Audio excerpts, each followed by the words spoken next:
Hello. In this lecture, we pick up from the last one where we started talking about cells. And we will talk about today one of the most important things that cells do, which is go through the cell cycle and actually divide, right? So as we start, let's first begin with observing cells dividing. So this is a movie of a mesenchymal stem cell. So this is a stem cell that can eventually differentiate into muscle cells or bone cells. And I just want you to take a few seconds to observe this video as it's playing on repeat to see what's happening, right? You may already be familiar with some of the processes. So you will see just before, when the cell is still a single cell, you will see some entity that looks a bit like the nucleus. I'll point this out with my cursor.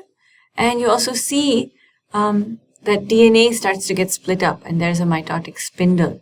This is the basically string-like structure that you see as the cells pull apart, right? So as you're watching this video, there's lots of questions that you can think about, right? Why do cells divide? What do you think needs to happen before a cell can divide in the first place? And so on. So let's look at some of these questions. So the first, of course, as I said, is why do cells divide?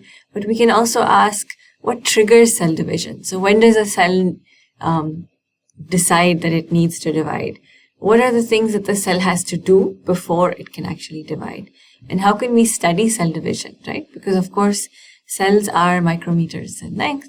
And what are the different ways that we can study them? One is, of course, they are very small. It's how to see them.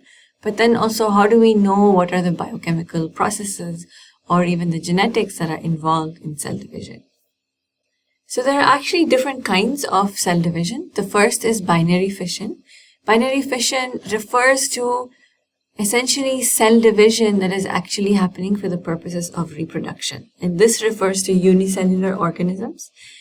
So many bacteria, for example, divide by binary fission. And this really is what the name implies, that the cell divides into two, right? Hence the term binary. And it goes, in order to go through binary fission, first the DNA has to get replicated. As the DNA is replicated, the DNA in the form of chromosomes have to get segregated, and then the cell has to go through a process called cytokinesis, which is exactly where the cytoplasm is split into two, and you actually form two cells. Now, mitosis and meiosis occur in multicellular organisms, right? So mitosis happens just as pictured here, right? Where there is, in the red and green here are chromosomes. These chromosomes get replicated, and as you can see, they're aligned along this sort of plate-like zone. And after they get aligned, they are pulled apart, and eventually you go back to making cells that are more or less exact copies of what we began with, right? So they have the same amount of DNA, and they will also get to be about the same size. Meiosis is different. Meiosis takes place where you start off with a certain amount of, you start off with a diploid cell. So there are two copies of each chromosome, as you can see here. And then once the initial replication happens, these are aligned along a kind of plate-like structure, but actually the cell goes through two rounds of division. Here is the first round of division, you see that here.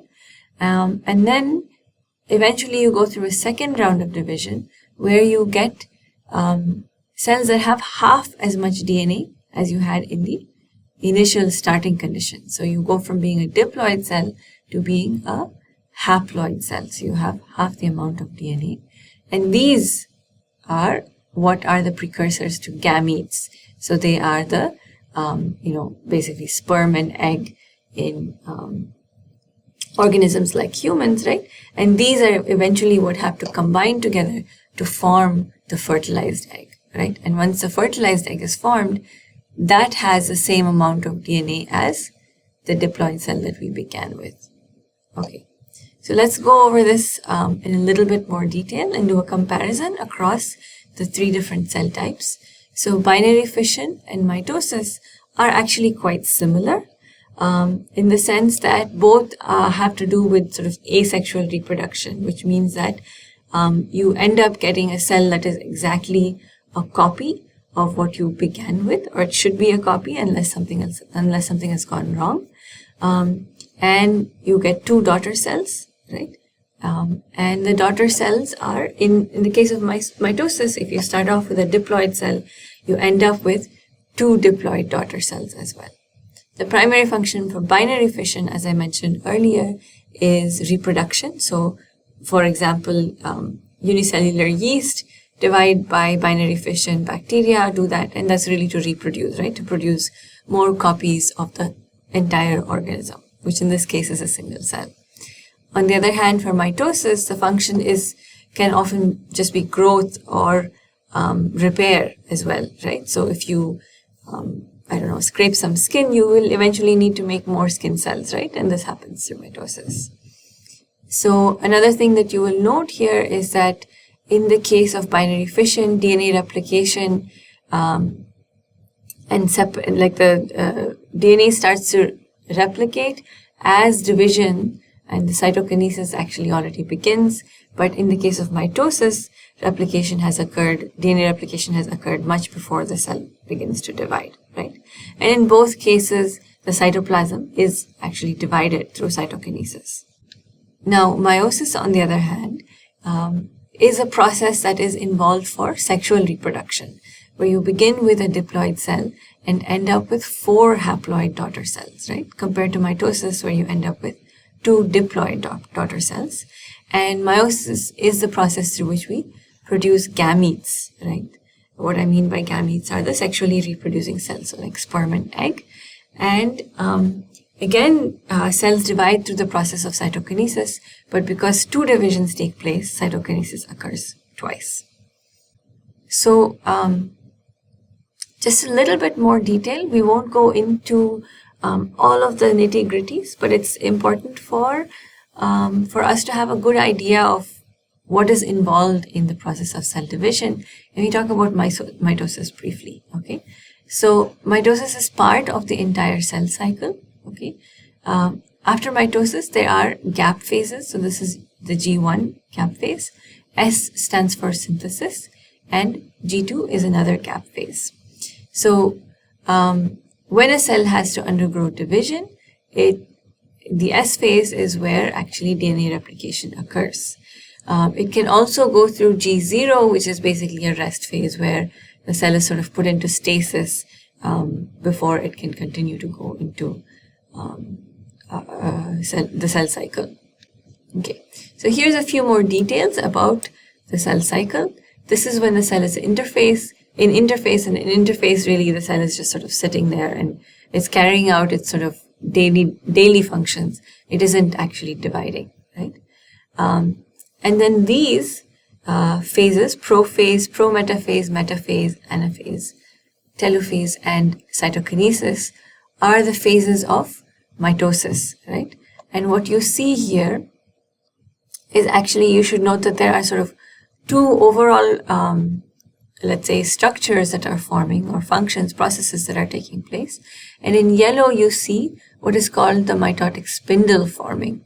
Okay, and this is a spindle that's made up of microtubules, and you will see that over the course of mitosis, the spindle actually stretches out and occupies most of the cell, and it forms these fiber-like structures. And in the metaphase is when these spindles, when they're attached to the chromosomes, which is what you see in purple. In anaphase, I always remember anaphase as A for apart, which is when these chromosomes, the duplicated chromosomes, are pulled apart, and following this, the cells start to divide and the cytoplasm is split up through the process of cytokinesis, right? Okay, so there's a lot of technical detail here, but the important part is for you to remember that there is a kind of, let's say, stereotypical process through which most cells go through when they are undergoing mitosis. Yeah? Okay, so as I said, most cells go through this kind of a process, right? And it's typically how we study the cell cycle is that there is a mitotic spindle, that there is, these sort of steps through mitosis that the cells go through: prophase, metaphase, anaphase, and telophase, and then followed by cytokinesis, right? And so in our heads, we tend to picture cell division exactly like this. And in fact, even the movie that I showed you initially of the stem cell looks somewhat like this, right? If we slowed it down, we may have actually identified those different steps. But of course, as usual, as is the case in nature, there are many examples where cell division is sort of unusual. It doesn't quite look like the image that we looked at before. And I just want to give you a few examples of this. So here's an image of a stentor. So a stentor is a single-celled organism, right? And its nucleus and its DNA, its sort of genetic material is organized in a macronucleus. And that's what you see, and I hope you can see my cursor that looks a little bit like beads on a string. So that's a nucleus, right? And when the cell divides, this is a single-celled organism, as I said, that is found in fresh water. And when the cell divides, it doesn't divide the way that we saw earlier naturally, because it doesn't have the circular shape, first of all, but also it divides by splitting. And what I mean by splitting is when it is dividing, right, you actually see, first of all, you should observe what the macronucleus looks like. It first condenses, it loses its beads on a string kind of a shape, okay? And it becomes a sort of coarser structure. And then it's really amazing. I really recommend that you go and, say search on YouTube for looking for stentor cell division. And you actually see that a second cell is pulled out of the first cell. So, and then the cells actually split. The other really interesting thing about the single-celled organism is that it can also regenerate. So, we hear about organisms that can regenerate. So, for example, lizards can regenerate their tails, right? Lizards that may be crawling around on your ceiling, if you cut off not if you cut off, but even if their tails are, pulled off of their bodies, the tails can regenerate a little bit. So, if you think about that kind of regeneration, it involves many cells, right? It's for a multicellular organism. But stentor is really interesting because it's a single-celled organism. And remember when we talked about in the previous lecture, the cell is the fundamental unit, right? And it's a way to compartmentalize the environment and the contents of the cell. So when you cut the cell, it's really surprising that there's an organism like stentor where that individual cell can also regenerate. It's not that the cell just sort of lyses and dies off, but it actually has the capability, as you can see in the bottom panel, it actually has the capability to regenerate itself, even though it's sort of been opened up to the environment when it's been cut open. So so this is an example of pretty unusual cell division, right? Another example, a very recent one, where people have looked at skin cells in zebrafish. So one of the things we often emphasize about cell division, especially cells that are undergoing mitosis, an organism really wants a cell to make an exact copy of itself, right? You wouldn't want, let's say, the cell to have less DNA or more DNA, because as we discussed, DNA are the instructions for the cell, right? DNA is the instructions for the cell of what to do, how to behave, how to function, how to react to any kind of environmental stimuli, etc. And you wouldn't want it to be the case where cell division is happening and exact copies are not being made, because of course when there is such a sort of error in synthesis, it can lead to cells that are non-functional or perhaps even sort of a pathogenic state, right? But it turns out that in some cases, there are some organisms where this is okay. It is okay for cells to not be exact copies of themselves. This is an example from a paper in 2022, where people have shown that this is an image. And again, I recommend you to go to YouTube and watch this video. They've actually shown that cells divide by what they've called asynthetic fission. So that means that DNA can often be segregated completely asymmetrically, right? And so one cell may receive one copy of the DNA, one cell may not receive a copy of the DNA, and it seems to be almost haphazard.